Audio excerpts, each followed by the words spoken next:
DMTV Info, votre chaîne d'information en temps réel. La politique, la santé, le sport, les faits de société, la musique, les rumeurs et bien plus encore. Vous découvrirez cela dans notre chaîne DMTV Info.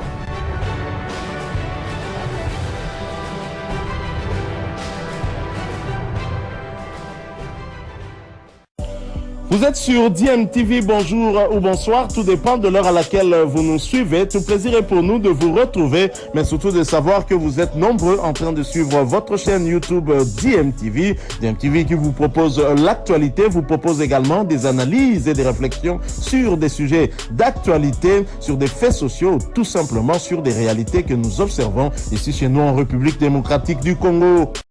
Nous allons parler des léopards A', les léopards A' qui sont en train de préparer leur double confrontation contre le Tchad, comptant pour les éliminatoires du CHAN 2023 en Algérie. Et donc voilà, maintenant nous allons essayer de vous proposer une réflexion concernant quand même cet effectif des léopards, cette connaissance de l'équipe nationale des léopards par rapport au Tchad justement. Est-ce que les Tchadiens connaissent la formation congolaise? Est-ce qu'ils connaissent les forces et faiblesses des léopards de la RDC? Est-ce que de notre côté aussi nous connaissons un peu à peu près l'adversaire qu'on va avoir en face? Vous savez que le Tchad, vraiment, moi honnêtement, je suis incapable de vous donner les noms, de vous citer les noms d'un seul joueur de cette sélection tchadienne. Donc voilà, un peu imaginer un peu maintenant si du côté des léopards, c'est le même cas. Donc je vous laisse d'abord suivre le coach Otis Ngoma. Vous allez voir, écoutez ses propos justement concernant cette équipe tchadienne. Visiblement, il n'a connaissance de aucun élément sur cette équipe du Tchad. Donc quid maintenant, quid du scouting quand même? Est-ce que la RDC prépare ses matchs? Est-ce qu'on connaît nos adversaires? Est-ce qu'on a envoyé quelqu'un pour pouvoir visionner cette équipe tchadienne? Est-ce qu'on a des images et tout? Visiblement non, selon les propos même du coach Otis Ngoma. Suivi et puis nous nous retrouverons juste après. Que cette équipe puisse arriver à tenir intensivement les 90 minutes de jeu, à travailler à base de jeu de position, à travailler à base de position, de jeu qui consisterait à ce que l'équipe puisse avoir un rythme assez conséquent et surtout répondre aux questions que les Tchadiens vont nous poser. Et tant qu'on ne peut pas savoir exactement la valeur de cette équipe, nous on croit commencer tout d'abord par se concentrer à ce que nous on doit faire sur le terrain. Donc travaillons pour nous tout d'abord et puis les staffs est là, on va répondre à certaines questions dont l'adversaire nous posera dans le jeu. Mais est-il que on va faire en quelque sorte qu'on puisse avoir toute une panoplie des réponses à donner à cette équipe. Voilà, vous avez suivi un court extrait de propos tenus par le coach Otis Ngoma, le coach de Léopard, des locaux, le A'. Donc voilà, il part complètement dans l'inconnu. Il ne connaît rien du Tchad. Je ne sais pas, peut-être qu'on va leur projeter comme ça des images à la volée comme ça, mais ça va être difficile de pouvoir vraiment retenir grand chose. Moi, je vous l'ai dit, moi personnellement, je ne connais rien de cette sélection tchadienne. Je connais aucun joueur, ni les gardiens, ni même l'avant-centre et tout. J'ai pris connaissance quand même que, en me renseignant un peu, qu'ils ont 3 joueurs qui avaient participé aux derniers éliminatoires de CHAN, justement, qui ne seront pas présents dans la liste. Et du côté congolais aussi, nous avons changé pas mal de joueurs. Vous savez, beaucoup de joueurs, on avait fait déjà une analyse là-dessus, une réflexion là-dessus. Il y a plus de 12 joueurs qui étaient au CHAN au Cameroun, CHAN 2021, qui ne seront pas là dans ces matchs contre le Tchad. Mais vous savez que la RDC a vraiment un vivier incroyable, avec nos grands clubs DCMP, Vita Club, Tout Puissant Mazembe, Lupopo, etc. Donc il y a toujours moyen de renouveler cela, mais néanmoins, quand même, la RDC a joué 2 matchs amicaux et visiblement les Tchadiens sont au courant. Les Tchadiens ont suivi notre prestation contre le Congo-Brazzaville, ce qui n'est pas notre cas. Suivez maintenant les sélectionneurs tchadiens, ceux qui répondent justement, à cette question à propos des léopards de la RDC. Coach Boli, comme on l'appelle dans le milieu, peut se targuer d'un CV très intéressant. Après avoir coaché l'Étoile Football Club en 2e division, il prend les rênes en 2011 de Tourbillon. En 2014, il va au Gazelle Football Club avec lequel il est champion du Tchad, le premier championnat intégral organisé par la Fédération tchadienne de football. Il prendra ensuite les rênes de Ascot et de Renaissance. Avec ces deux équipes, il jouera la Coupe des Confédérations. En 2016-2017, il sera éliminé au second tour par le Zamalek du Caire avec Ascot. Avec le Renaissance Football Club, il devait également jouer un second tour de la Coupe des Confédérations en 2020 contre l'équipe algérienne de Sétif. Mais malheureusement, les instances de la CAN avaient suspendu le Tchad. Nommé sélectionneur national le 1er février dernier, cet ancien joueur de l'AS Mairie s'est vu assigné comme premier objectif de qualifier le Tchad pour la Coupe d'Afrique des Nations 2023. Malheureusement, nous avons buté sur la Gambie. Le coach et son staff sont désormais focus sur le championnat d'Afrique des Nations 2023 qui se déroulera en Algérie en janvier prochain. Nous jouerons une double confrontation contre la République démocratique du Congo, match aller le 28 août à Yaoundé, match retour le 5 septembre à Kinshasa. Je reçois dans les 6 mètres Mohamed Alamine Abakar, le coach de la sélection nationale. Bonjour Mohamed.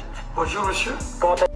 Quelles sont nos chances contre la République démocratique du Congo? Et surtout, coach Mohamed Alamine Abakar, connaissez-vous cette équipe de République démocratique du Congo qui a remporté la compétition en 2009 et en 2016? Oui, comme vous l'avez dit, la République démocratique du Congo a gagné 2 fois la CHAN déjà.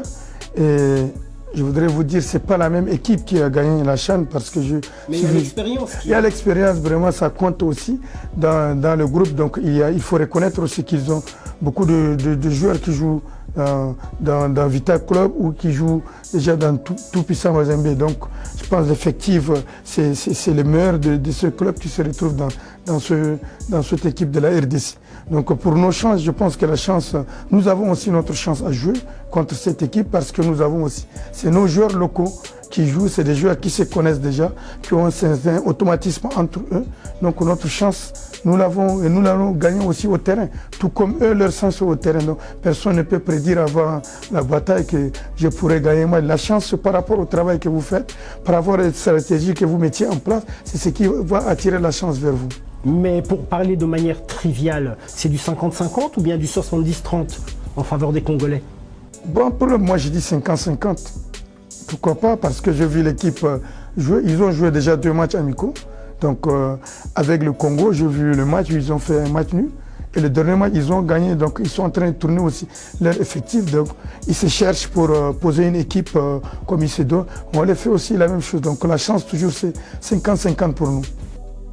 Voilà, vous avez suivi, et comme on dit chez nous ici sur DMTV, Bilili et Leka, Malobana et Belé, c'est-à-dire que les images soient beaucoup plus nombreuses que les paroles, hein, et parfois aussi, les paroles, ça aide aussi, hein. Là, je suis en train de parler, et donc, vous avez suivi ces images, hein, du sélectionneur du Tchad en train de dire clairement que, en toute sérénité, il dit même 50-50, c'est du 50-50, ils connaissent l'adversaire, ils ont suivi nos 2 matchs contre Congo-Brazzaville, dernièrement. C'est pas un match daté d'une année, c'est ce que nous venons de jouer là. On avait fait match nul, il a même donné le score. On a fait match nul à Brazzaville, on a gagné à Kinshasa, il a suivi tout cela. Ce qui n'est pas notre cas, nous ne connaissons rien du Tchad. Ça, il faut être honnête, c'est lui-même le coach Otis Ngoma qui le dit. On connaît rien de l'adversaire, on va partir, on n'a pas encore commencé les championnats. Les Calimero commencent déjà. On commence déjà à préparer déjà une excuse au cas où ça tourne pas rond contre le Tchad. Donc voilà, vous avez suivi clairement que les Tchadiens sont au courant, ils connaissent nos forces et faiblesses et tout, malgré qu'on a chamboulé l'équipe, ils sont au courant de tout. Nous, on connaît rien, on est en train de s'entraîner, calmement, à Kourarampo, va enceller, on est en train de faire des interviews et tout, mais on connaît rien de l'adversaire. On va débarquer à l'inconnu. En plus de ça, on va jouer sur un terrain neutre, donc ça sera un peu 50-50 aussi de ce côté-là. Donc vous voyez, on ne sait pas si nos frères camerounais, c'est l'Afrique centrale, là, ils vont beaucoup plus soutenir le Tchad ou bien ils vont soutenir la RDC. Vous savez que si la RDC est out, c'est aussi un adversaire de moins, donc un adversaire potentiel, un vainqueur potentiel de ces CHAN-là en Algérie qui sera écarté. Donc vraiment, franchement, nous devons vraiment prendre l'habitude maintenant de mettre en place une cellule de scouting pour pouvoir aller visionner les adversaires, les vrais professionnels habitués à cela, ils existent.